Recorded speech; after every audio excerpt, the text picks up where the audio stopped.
చైతన్య రథానికి స్వాగతం. ఈరోజు చైతన్య రథంలో వచ్చినటువంటి ప్రధాన హెడ్డింగ్స్ని అయితే ఒకసారి చూద్దాం. నిన్న అసెంబ్లీ సమావేశాల్లో ఏదైతే చంద్రబాబు గారు కొన్ని పథకాలకు సంబంధించి హామీ ఇచ్చారో దానికి సంబంధించి కీలక వార్తలు అయితే వచ్చాయి. సమస్యలు ఎన్నున్నా మేనిఫెస్టోపై వెనుకడుగు లేదు, హామీల అమలు ఖాయమని చెప్పి చంద్రబాబు గారు అయితే చెప్పారు. ప్రజలకు ఇచ్చిన హామీలు నెరవేర్చేందుకు చిత్తశుద్ధితో కృషి చేస్తాం. మే నుంచి తల్లికి వందనం పథకాన్ని అమలు చేస్తున్నాం. కేంద్రం సాయంతో 3 విడతల్లో అన్నదాతకు 20,000 రూపాయలు ఇస్తున్నాం. ఇక వేట నిషేధ సమయంలో మత్స్యకారులకు 20,000 రూపాయలు కూడా అదే సమయం నుంచి కూడా ఇస్తాము.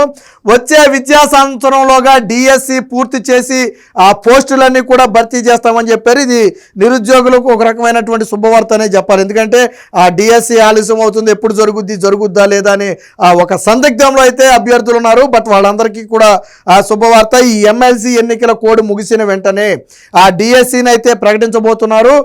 స్కూల్స్ రీఓపెన్ టయానికే ఆ డిఎస్సి పోస్టులు కూడా భర్తీ చేస్తామని చెప్పి ఒక స్పష్టమైన హామీని అయితే ఇవ్వడం జరిగింది. ఇక అభివృద్ధి, సంపద సృష్టి, సంక్షేమం, సాధికారత సక్సెస్ మోడల్ అని చెప్పారు. సుస్థిర ప్రభుత్వంతోనే స్థిరమైన అభివృద్ధి సాధ్యం. సభా సాంప్రదాయాలను విస్మరించడం అనైతిక చర్య. ప్రతిపక్ష హోదా ఇస్తేనే సభకు వస్తామనడం సమంజసమా? దేశ చరిత్రలో వైసీపీ నిరసన నీతి బాహ్యమైన చర్య. వాస్తవానికి ఏదైనా ఒక సమస్య మీద పట్టుబట్టో లేదా ఇంకో దాని మీద పట్టుబట్టో మాట్లాడి బయటికి వెళ్ళిపోతే బాయ్కాట్ చేస్తే అది వేరే విషయం. కానీ జగన్మోహన్ రెడ్డికి ప్రతిపక్ష హోదా ఇవ్వలేదు కాబట్టి మేము బయటికి వెళ్ళిపోవడం అంటే దేశ చరిత్రలో ఎక్కడా జరగల. ఒక వ్యక్తికి ప్రతిపక్ష హోదా ఇవ్వలేదని చెప్పి బయటికి వెళ్ళిపోవడమో లేదా వాడు బాయ్కాట్ చేయడమో చరిత్రలో ఎక్కడా లేదు. చంద్రబాబు గారు ఇంకోటి కూడా చెప్పారు. ఒక సమయంలో ఉమ్మడి ఆంధ్రప్రదేశ్లో కాంగ్రెస్ పార్టీకి 26 సీట్లే వచ్చినప్పుడు, అప్పుడు మనకు 296 సీట్లు ఉన్నట్టున్నాయి ఉమ్మడి ఆంధ్రప్రదేశ్.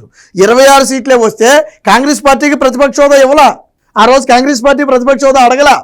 కానీ జగన్మోహన్ రెడ్డి దిగజారిపోయి ప్రజలు ఇవ్వని ప్రతిపక్ష హోదాని ఇమ్మని అడుగుతున్నాడు. ప్రతిపక్ష హోదా ఇవ్వాల్సింది చంద్రబాబు నాయుడు లేకపోతే ప్రభుత్వమో కూటమి ప్రభుత్వం కాదు, ప్రజలు ఇవ్వాలి. ప్రతిపక్ష హోదాకు సరిపడా సీట్లు ప్రజలు ఇవ్వాలి. ఆ సీట్లు నీకు రాలేదు కాబట్టే ప్రతిపక్ష హోదా లేదు. ప్రజలు ఇవ్వడానికి ఏళ్ళ మీద పడి ఏడిస్తే జగన్మోహన్ రెడ్డికి ఏమొస్తుంది? సో ప్రజలు కూడా చీకొట్టే పరిస్థితి. అయినా ప్రతిపక్ష హోదా ప్రజలు ఇవ్వాలి, ప్రభుత్వం కాదు. అసెంబ్లీ వేదికగా ముఖ్యమంత్రి చంద్రబాబు స్పష్టీకరణ. గవర్నర్ ప్రసంగంపై ధన్యవాదాలు తెలిపే తీర్మానం పైన చర్చ. సూపర్ 6 అమలుపై అసెంబ్లీలో సీఎం షెడ్యూల్ విడుదల. ఏదైతే పథకాలు ఉన్నాయో దానికి సంబంధించి షెడ్యూల్ అయితే ఇచ్చారు. ఎన్ని సమస్యలున్నా మేనిఫెస్టోలో పొందుపరిచిన ప్రతి హామీని నెరవేర్చుతాం. ఎన్నికల ముందు ప్రజలకు ఇచ్చిన హామీలు నెరవేర్చేందుకు కూటమి ప్రభుత్వం చిత్తశుద్ధితో పనిచేస్తుంది. స్వార్థ ప్రయోజనాల కోసం 3 పార్టీలు కలిసి పోటీ చేయలేదు. దగా పడ్డ రాష్ట్ర పునర్నిర్మాణం కోసం డబల్ ఇంజన్ సర్కారుతోనే సాధ్యమని భావించాం. స్వర్ణాంధ్ర 2047 లక్ష్యంతోనే మేము ముందుకెళ్తున్నామని చెప్పారు. అందులో నిన్న వైసీపీ నేతలు కొంతమంది అంటే పదవి కోసమే అందరూ కలిసి పోటీ చేశారు, ఈ మాటలు మాట్లాడారు. సో దాన్ని చంద్రబాబు గారు అయితే ఖండించారు. రాజకీయ స్వలాభంతో పోటీ చేయలేదు, కేవలం రాష్ట్రాన్ని గాడిలో పెట్టడం కోసం, ఇబ్బంది పడుతున్న ప్రజలకు స్వంతన కలిగించడం కోసమే మేము కలిసి పోటీ చేశామని చెప్పి చంద్రబాబు గారు అయితే చెప్పడం జరిగింది. ఇక పేదరికం లేని ఏపీ మా లక్ష్యం అని చెప్పి, జోడెద్దుల అభివృద్ధి సంక్షేమం అని చెప్పి నిన్న లోకేష్ అయితే మాట్లాడటం జరిగింది. పేదరికం లేని ఏపీ డిఎన్ఏ ప్రభుత్వ లక్ష్యం. అభివృద్ధి సంక్షేమ కార్యక్రమాలను సమాంతరంగా అమలు చేస్తాం. సమస్యల పరిష్కారానికి చిత్తశుద్ధితో ఉన్నాం. కక్ష సాధింపు మా విధానం కాదు. రాష్ట్రం ఎదుర్కొంటున్న సమస్యలపై చర్చిద్దాం. కలిసికట్టుగా రాష్ట్రాన్ని అభివృద్ధి చేసుకుందాం. సాగునీటి ప్రాజెక్టులతో పాటు అన్ని ప్రాంతాల సమగ్రాభివృద్ధి అనేది ప్రభుత్వ లక్ష్యం. కర్నూలు జిల్లాలో నేను పాదయాత్ర చేసేటప్పుడు ఆలూరు నియోజకవర్గంలో 200 వాహనాల్లో కార్మికులు వలస వెళ్లడం కనిపించింది. సాగునీటి ప్రాజెక్టులు లేకనే జిల్లా వెనకబడింది. ప్రాజెక్టులకు ప్రాధాన్యం ఇచ్చి పూర్తి చేసి వలసలను కూడా పూర్తిగా నివారించడానికి కృషి చేస్తామని చెప్పి నిన్న మాట్లాడిన సందర్భంగా చెప్పారు. కక్ష సాధింపులు అనేది మా విధానం కాదు. అన్ని ప్రాంతాలు సమగ్ర అభివృద్ధి మా విధానం. కలిసికట్టుగా రాష్ట్రాన్ని అభివృద్ధి చేయాలి, దానికి మీరు కూడా కలిసి రావాలని లోకేష్ అయితే పిలుపునివ్వడం జరిగింది. స్వర్ణాంధ్ర సాధనకు ప్రణాళికాబద్ధంగా ముందుకు వెళుతున్నాం. 3 ఏళ్లలో కోర్ క్యాపిటల్ నిర్మాణాలు పూర్తి చేస్తాం. అమరావతికి సంబంధించిన మెయిన్ కోర్ క్యాపిటల్ అంటే అమరావతిలోని మెయిన్ వింగ్స్ ఏవైతే ఉన్నాయో అసెంబ్లీ కానివ్వండి, లేదా కోర్టు కానివ్వండి, లేదా సెక్రటరియట్ కానివ్వండి, ఇలాంటి మెయిన్ యాడ్స్ ఏవైతే ఉన్నాయో వాటన్నిటినీ కూడా రాబోయే 3 ఏళ్లలో పూర్తి చేస్తామని చెప్పి నిన్న లోకేష్ అయితే చెప్పడం జరిగింది. విద్యా సంవత్సరం ప్రారంభంలోగా టీచర్ పోస్టుల భర్తీ. సో ఇదొక కీలకమైనటువంటి హామీ. ఆల్రెడీ చంద్రబాబు గారు కూడా చెప్పడం జరిగింది. అదే మాటను విద్యాశాఖ మంత్రిగా ఉన్నటువంటి లోకేష్ కూడా స్పష్టంగా చెప్పారు.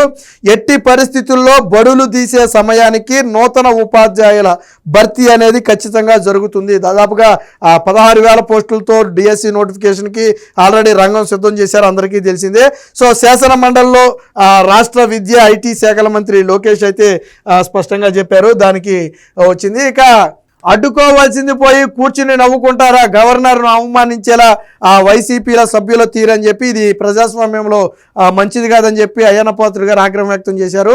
అనవసర ఆరోపణలొద్దు, బెదిరింపులు భయపెట్టడం మీకు అలవాటేనని చెప్పి వీసీలను బెదిరించామని ఆధారాలు ఇస్తే విచారణ చేస్తామని చెప్పి ఎమ్మెల్సీ చంద్రశేఖర్ రెడ్డికి మంత్రి లోకేష్ అయితే కౌంటర్. వీసీలందరినీ కూడా అంటే వైస్ ఛాన్సలర్లు ఎవరైతే ఉన్నారో దాదాపుగా 17 యూనివర్సిటీలకు వీళ్ళందరినీ బెదిరించి భయపెట్టి రాజీనామా చేయించి వారి ప్లేస్లో మీకు కావాల్సిన వాళ్ళని పెట్టుకుంటున్నారనే ఒక వ్యాఖ్య అయితే నిన్న రావడం జరిగింది. దాన్ని లోకేష్ అయితే చాలా సీరియస్గా ఖండించడం జరిగింది.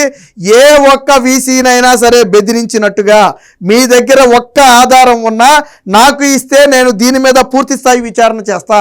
అది మా నాయకులు కావచ్చు, అధికారులు కావచ్చు, ఇంకొకరు కావచ్చు, ఎవరైనా సరే వీసీని బెదిరించారు అని మీ దగ్గర ఆధారం ఉంటే మాకు ఇవ్వాలని చెప్పి లోకేష్ అయితే సవాల్ చేశాడు. ఆధారాలు లేకుండా ఆరోపణలు చేస్తే మాత్రం తర్వాత తీసుకునే చర్యలకు కూడా సిద్ధంగా ఉండాలని చెప్పి నిన్న లోకేష్ అయితే హెచ్చరించడం జరిగింది. వాస్తవానికి వీసీలను ఎవరూ రాజీనామా చేయించాల, వారంతటా వారిగా రాజీనామా చేశారు. సాధారణంగా ప్రభుత్వం మారిన తర్వాత ప్రభుత్వానికి అనుకూలంగా ప్రభుత్వానికి కావాల్సిన వాళ్ళని వేసుకుంటే ఖచ్చితంగా వాళ్ళు రిజైన్ చేసి వెళ్ళిపోతారు. ఇది ఒక్క యూనివర్సిటీలోనే కాదు, అన్ని శాఖల్లోనూ జరిగేది.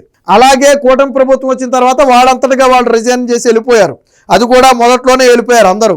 ఆ తర్వాత ఆ పోస్టులను ఇప్పుడు తాజాగా రాజకీయాలకు అతీతంగా ఉన్నత విద్యావంతులతో భర్తీ చేయడం జరిగింది. సో ఇందులో ఎటువంటి రాజకీయ కక్ష లేదు, ఇందులో ఎవరిని బెదిరించింది అంతకంటే లేదు.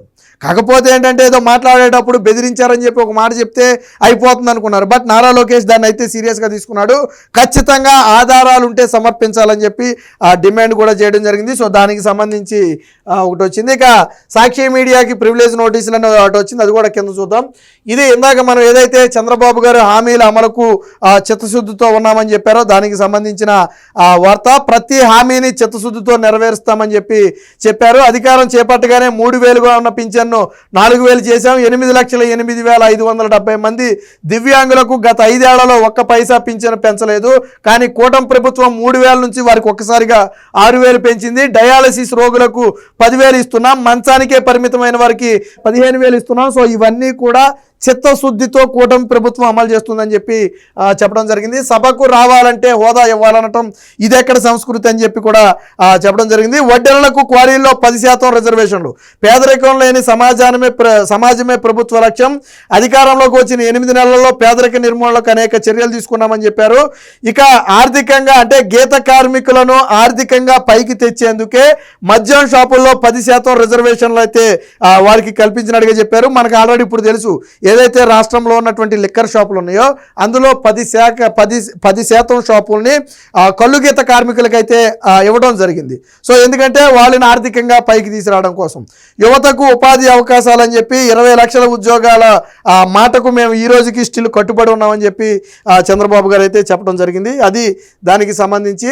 సో ఏనికల దాడిలో భక్తుల మృతి బాధాకరం, మృతుల కుటుంబాలకు అండగా ఉంటామని చెప్పి నారా లోకేష్ అయితే ఒక హామీ ఇచ్చారు. అన్నమయ్య జిల్లా గుండాల కోన వద్ద ఏనుగుల దాడిలో ఒక 3 భక్తులు మృతి చెందారు అన్న వార్త మీద లోకేష్ అయితే స్పందించడం జరిగింది. దాంతోపాటు మంత్రి మండిపల్లితో పాటు జనార్దన్తో పాటు హోంమంత్రి ఆనం వీరందరూ కూడా దీని మీద అయితే తీవ్ర దిగ్భ్రాంతిని అయితే వ్యక్తం చేశారు. దానికి సంబంధించిన వార్తనే మనం ఇక్కడైతే చూడొచ్చు. రాష్ట్ర ప్రయోజనాల కోసం కేంద్రానికి బేషరతుగా మద్దతు. స్టీల్ ప్లాంట్ను కాపాడుకున్నాం, రైల్వే జోన్ తెచ్చుకున్నాం, అమరావతి పోలవరం ప్రాజెక్టులను నిధులు సాధించాం, దళితులను చంపి డోర్ డెలివరీ చేసింది ఎవరో అందరికీ తెలుసు. శాసన మండలిలో వైసీపీ వ్యాఖ్యలకు లోకేష్ అయితే ఆ సమాధానం. నిన్న వైసీపీ కొంత రెచ్చగొట్టే ధోరణితో శాసన మండలిలో మాట్లాడింది. దానికి లోకేష్ అయితే స్ట్రాంగ్ కౌంటర్ ఇచ్చారు. కూటమి ప్రభుత్వం రాష్ట్ర అభివృద్ధికి కట్టుబడి ఉంది కాబట్టి మేము ఎటువంటి పదవులు కేంద్రంలో కోరకుండా బేషరతుగా కేంద్రానికి మద్దతు ఇచ్చాం, బీజేపీ పార్టీకి మద్దతు ఇచ్చాం. మా ఇంటెన్షన్ ఒకటే, రాష్ట్రాన్ని అభివృద్ధి చేసుకోవాలి. సో మేము మద్దతు ఇవ్వడంతో పాటు రాష్ట్రానికి కావాల్సిన కేంద్రం నుంచి రావాల్సిన వాటిని కూడా తెచ్చుకున్నాం. అందులో ప్రధానమైనది స్టీల్ ప్లాంట్. ఇదే స్టీల్ ప్లాంట్ను జగన్మోహన్ రెడ్డి అమ్మాలని ప్లాన్ చేశాడు. బట్ కూటమి ప్రభుత్వం నిధులు తెచ్చి దాన్ని కాపాడింది. జగన్మోహన్ రెడ్డి 5 ఏళ్లలో సాధించలేని రైల్వే జోన్ను కూటమి ప్రభుత్వం వచ్చిన తర్వాత తీసుకొచ్చింది. జగన్మోహన్ రెడ్డి 5 ఏళ్లలో అమరావతి కోసం ₹1 నిధులు సేకరించలేదు. కానీ కూటమి ప్రభుత్వం వచ్చిన తర్వాత 30,000 కోట్ల రూపాయలను అమరావతికి తీసుకురావడం జరిగింది. ఇక పోలవరం ఏదైతే జగన్మోహన్ రెడ్డి హయాంలో పూర్తిగా నిర్లక్ష్యానికి గురైన పోలవరం ఉందో దానికి ప్రాజెక్టు కూడా తీసుకురావడం జరిగింది. ఇక ఇవన్నీ ఎలా సాధ్యమైందంటే కేంద్రంతో సఖ్యతతో ఉన్నారు కాబట్టి, కేంద్రానికి మద్దతు ఇచ్చారు కాబట్టి ఇవన్నీ సాధించామని చెప్పారు. ఇక ఆ దళితులను చంపి డోర్ డెలివరీ చేసిన వాళ్ళని ఇదే శాసన మండలిలో కూర్చోబెట్టుకున్నటువంటి చరిత్ర వైసీపీ పార్టీకి ఉంది. అలాంటి మీరు ఈరోజు ఆ నీతి వ్యాఖ్యలు చెప్పడం కరెక్ట్ కాదని చెప్పి లోకేష్ అయితే ఆ శాసన మండలిలో ఫైర్ అయ్యారు. దానికి సంబంధించిన ఆ వార్తనైతే మనం చూడొచ్చు. ఇక అడ్డుకోవాల్సింది పోయి కూర్చుని నవ్వుకుంటారా అని చెప్పి జగన్మోహన్ రెడ్డి తీరు మీద స్పీకర్ అయ్యన్న పాత్రుడు గారు అయితే కొద్దిగా ఆగ్రహం వ్యక్తం చేశారు. కాగితాలు చింపి ఏదైతే గవర్నర్ మీదకి విసరటం కానివ్వండి, లేదా పోడియం వద్ద వెళ్ళేటప్పుడు కాగితాలు చింపి విసరటం కానివ్వండి, ఈ చర్యలను అయితే సభా హక్కుల ఉల్లంఘన కిందే పరిగణిస్తున్నట్టుగా అయితే చెప్పడం జరిగింది. ఇలాంటి పద్ధతులు ప్రజాస్వామ్యంలో మంచిది కాదు. వీళ్ళని కంట్రోల్ చేయాల్సిన జగన్మోహన్ రెడ్డి అక్కడ కూర్చుని నవ్వుకోవటం అనేది ఖచ్చితంగా మంచి పద్ధతి కాదని చెప్పి నిన్న స్పీకర్గా ఉన్నటువంటి అయ్యన్న పాత్రుడు గారు అయితే చెప్పడం జరిగింది. ఇక సాక్షి మీడియాకు ప్రివిలేజ్ నోటీసులు ఏదైతే సభగా హక్కులకు భంగం కలిగిస్తూ అటు లోక్సభ స్పీకర్ను అవమానిస్తూ ఇటు శాసనసభ స్పీకర్ను అవమానిస్తూ సాక్షిలో ఒక కథనం రాశారు. వాస్తవానికి కొత్తగా ఎన్నికైన ఎమ్మెల్యేలకు శిక్షణా తరగతుల కోసం లోక్సభ స్పీకర్ని అలాగే మాజీ ఉపరాష్ట్రపతి వెంకయ్యనాయుడిని ఆహ్వానించారు. కానీ ఎమ్మెల్సీ ఎన్నికలు కూడా ఉన్న నేపథ్యంలో వాళ్ళు రాలేదు, శిక్షణ జరగలేదు. కానీ కోట్ల రూపాయలు ఖర్చు పెట్టినా కానీ శిక్షణ తుస్సని చెప్పి సాక్షిలో ఒక ఆర్టికల్ రాశారు. దీని మీద అయ్యన్న పాత్రుడు అయితే సీరియస్ అయ్యారు. అసలు ₹1 కూడా ఖర్చు పెట్టకుండానే, శిక్షణా తరగతులు నిర్వహించకుండానే కోట్ల రూపాయలు ఖర్చు పెట్టినట్టుగా ఎలా కథనం రాశారని చెప్పి దీన్ని అయితే ప్రివిలేజ్ నోటీస్కి అయితే పంపడం జరిగింది. ఆ నిర్ణయం తరువాత చర్యలు తీసుకుంటారు. వాస్తవానికి పాపం లోక్సభ స్పీకర్ కూడా ఆయన టికెట్ ఆయనే కొనుక్కున్నారట ఇక్కడ రావడానికి. ఆ విషయం కూడా స్వయంగా అయ్యన్న పాత్రుడు గారే చెప్పారు. లోక్సభ స్పీకర్ రాను బోను టికెట్ ఆయనే కొనుక్కున్నాడు. బట్ ఎమ్మెల్సీ కోడ్ కారణంగా వాయిదా వేయటంతో మొత్తం ఆగింది. కానీ వాస్తవానికి లేకపోతే ఈ పాటికి రావాలి. సో ఇది దీనికి సంబంధించిన వార్త. బెదిరింపులు భయపెట్టడం మీకు అలవాటు, మాకు కాదని చెప్పి అనవసరమైన ఆరోపణలు వద్దు, వీసీలను బెదిరించామని నిరూపించండి, ఆధారాలు ఇస్తే విచారణ జరిపిస్తా, గతంలో మాదిరి ఒకే వర్గానికి కట్టబెట్టలేదు, విద్యావేత్తలనే వీసీలుగా నియమించాం, ఎమ్మెల్సీ చంద్రశేఖర్ రెడ్డి ఆరోపణలకైతే మంత్రి నారా లోకేష్ అయితే స్ట్రాంగ్ కౌంటర్ ఇచ్చారు. మనం ఇందాక మాట్లాడుకున్న దానికి సంబంధించింది. ఇక పేదరికం లేని ఆంధ్రప్రదేశ్ మా లక్ష్యం, జోడెద్దుల అభివృద్ధి సంక్షేమం అని చెప్పి చెప్పారు. కక్ష సాధింపు మా విధానం కాదు, రాష్ట్రం సమగ్రంగా అన్ని ప్రాంతాలు అభివృద్ధి చెందాలి అనేది మా విధానం అని చెప్పి నారా లోకేష్ అయితే చెప్పారు. దానికి సంబంధించిన వార్త.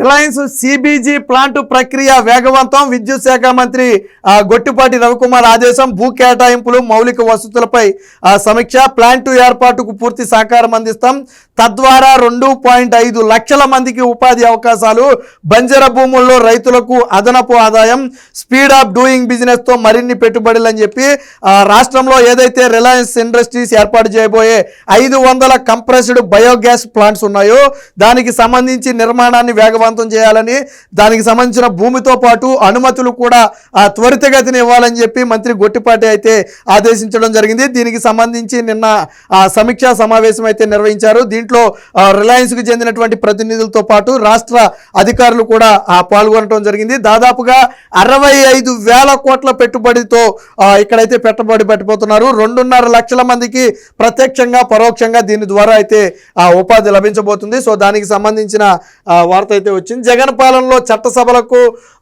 దొంగలు మట్టి మాఫియాకి చెందిన వాళ్ళే వెళ్ళారు. ఇప్పుడు అంతా కూడా ఉన్నతంగా చదువుకున్న వారు, ప్రజలకు సేవ చేయాలని ఆతృతున్న వాళ్ళే ఆ సభల్లో ఉన్నారని చెప్పి చెప్పడం జరిగింది. 5 ఏళ్లలో వ్యవస్థలు సర్వనాశనం చేశారు. ప్రతిపక్ష హోదా కోసం నేడు నినాదాలు చేయడం సిగ్గుచేటు. ప్రజాస్వామ్యాన్ని అపహాస్యం చేసే వారికి బుద్ధి చెబుతాం.